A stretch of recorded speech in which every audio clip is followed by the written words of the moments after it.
Ryan Blaney is one of the biggest faces of the new wave of drivers that surged within the late 2010s. Personally, if you ask me, Blaney is the second or third best driver in that wave. Ryan Blaney has the talent to be a NASCAR Cup champion. However, two drivers from that wave, stated before, already won their first championship, and one of them has now been in his third Final Four appearance in Chase Elliott. And Kyle Larson had one of the greatest championship seasons of all time with 10 wins in a single season. Yet, Ryan Blaney hasn't had a single season with more than 3 wins and is yet to appear in the championship race. So why should he be in this conversation? Ryan Blaney's first full-time season was in 2016 and raced for the Wood Brothers Racing, a heavily alliance team with Team Penske. For 2 years, Ryan Blaney gave the Wood Brothers one of their best seasons in the past 2 decades. Blaney jumped 12 positions from 20th to 8th in points in a car that hasn't sniffed the top 10 position before or since Blaney. Honestly, this is one of the biggest reasons I am so high on Ryan Blaney. However, since he's taken over the Menards 12 for Team Penske, some seem to believe that he hasn't lived up to what he should be. Since 2018, Blaney's won 6 races and consistently finished below 10th in points. While that is good by any means, some say we haven't seen growth since he moved to Penske. While I can see this argument, the real problem is that Ryan Blaney struggles to finish races. Blaney is always a top driver in laps led, average finishes, and top 5.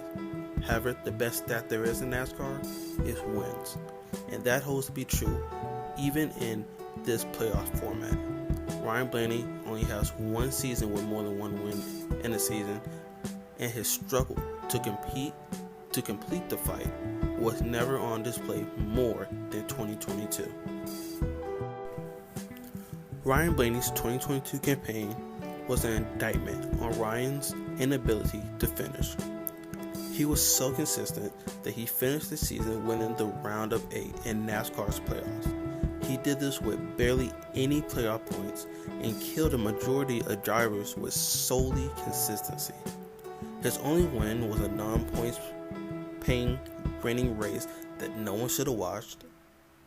When I looked at Ryan's stats, I can clearly see that when/if he finally starts clicking off wins consistently, he'll finally break into that Final Four and compete for a championship. We saw this with Chase Elliott. His first 2 years, he finished 10th and 5th in points without a single win. Now that he's consistently winning races, he's a permanent fixture within the Final Four. While Ford and Mustang have struggled within the 2023 year, I think this year, Ryan Blaney puts together his consistency with the wins and finally become a real championship threat.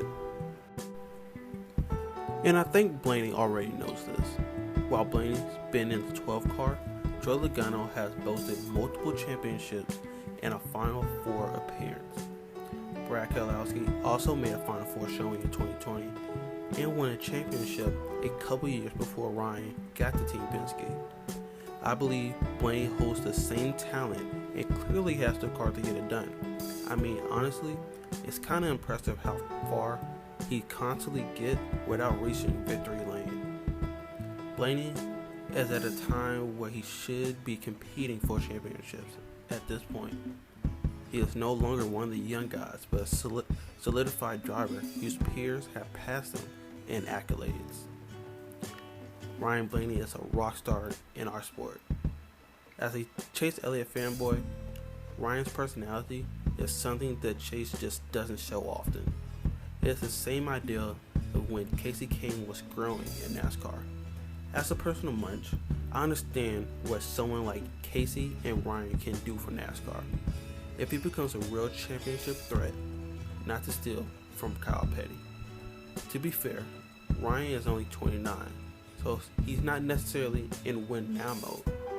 But you never know how long you have, and the stars are aligning for YRB.